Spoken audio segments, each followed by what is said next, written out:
Hello students, welcome to my YouTube channel. आज हम आपके लिए चैप्टर नंबर 1 जो हमने लास्ट क्लास में पढ़ा था उसी चैप्टर के हम आपके लिए क्वेश्चन आंसर लेके आए हैं शॉर्ट एंड इजी लैंग्वेज में।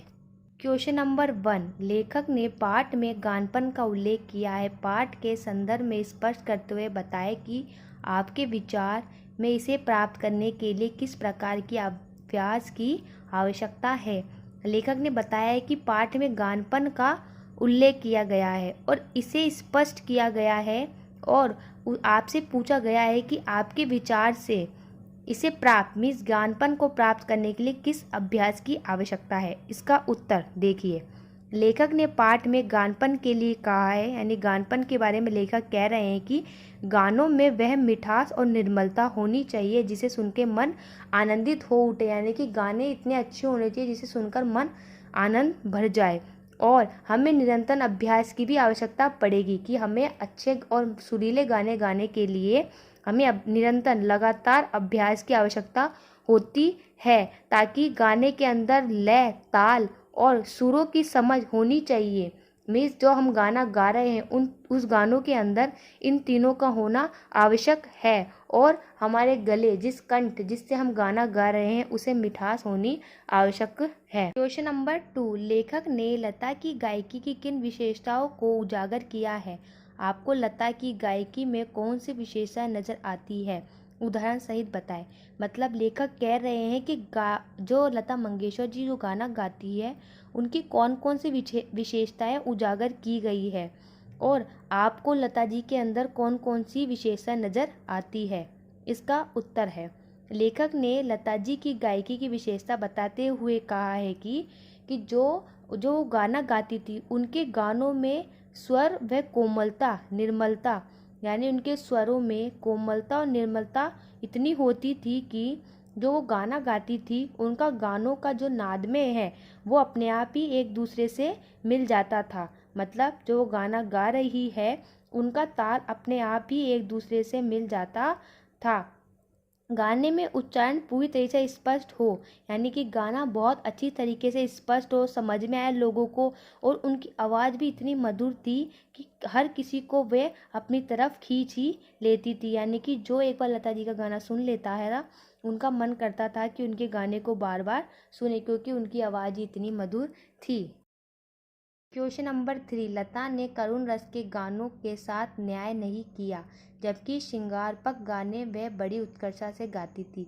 मतलब लेखक कहते हैं कि जो लता जी है उन्होंने करुण रस के गानों के साथ अन्याय किया है और श्रृंगारपक गाने उन्होंने बड़ी अच्छी तरीके से गाए हैं। इसका उत्तर देखिए, लेखक का ये कथन सत्य नहीं है, यानी लेखक ये सही नहीं कह रहे हैं कि लता जी ने करुण रस के गानों के साथ अन्याय नहीं किया, जबकि उन्होंने उतनी ही अच्छी तरीके से करुण रस के गाने गाए हैं जितनी अच्छी तरीके से उन्होंने श्रृंगार परक के गाने गाए हैं।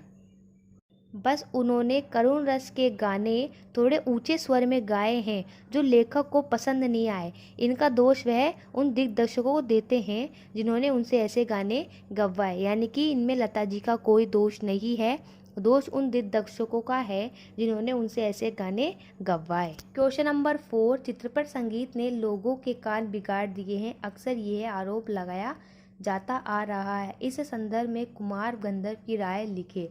यानी इस क्वेश्चन में बताया गया है कि चित्रपट संगीत ने लोगों के कान बिगाड़ दिए हैं और इसमें कुमार गंधर्व की क्या राय है वो हम देखेंगे। उत्तर, चित्रपट संगीत ने लोगों के कान बिगाड़ दिए हैं, यह कथन बिल्कुल असत्य है। मीन्स ये सही नहीं है, ऐसा कुछ भी नहीं है। चित्रपट संगीत के कारण तो लोगों को संगीत की अच्छी समझ हो गई है, यानी लोग संगीत को समझने लगे हैं, बल्कि आजकल के लोगों को तो सुरीला व भावपूर्ण गाना पसंद आता है, जो सब कुछ चित्रपट संगीत के कारण ही संभव हो पाया है। और चित्रपट संगीत का जो तंत्र है वो कुछ अलग ही है, उसमें कुछ नया करने की गुजारिश सदा बनी रहती है, जबकि बड़े बड़े संगीतकारों ने चित्रपट संगीत का खूब प्रयोग किया है अपने गानों के अंदर। नंबर 5, शास्त्रीय एवं चित्रपट दोनों तरह के संगीतों का महत्व आधार क्या होना चाहिए।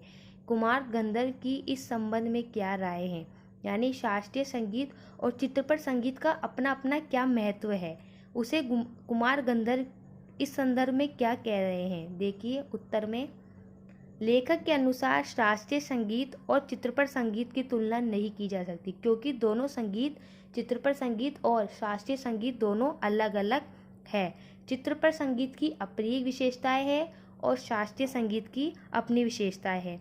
जो शास्त्रीय संगीत है उसकी विशेषता उनकी गंभीरता है, और जो चित्रपट संगीत की विशेषता है उनकी श्रुलता और लोचता पर निर्भर करता है। जो चित्रपट संगीत का ताल है वह प्राथमिक अवस्था का ताल है, जबकि शास्त्रीय संगीत में जो ताल है वो परिष्कृत रूप में पाया जाता है। यानी कि दोनों संगीत अपनी अपनी जगह अलग अलग है, तो इसलिए इनकी कोई तुलना नहीं कर सकते।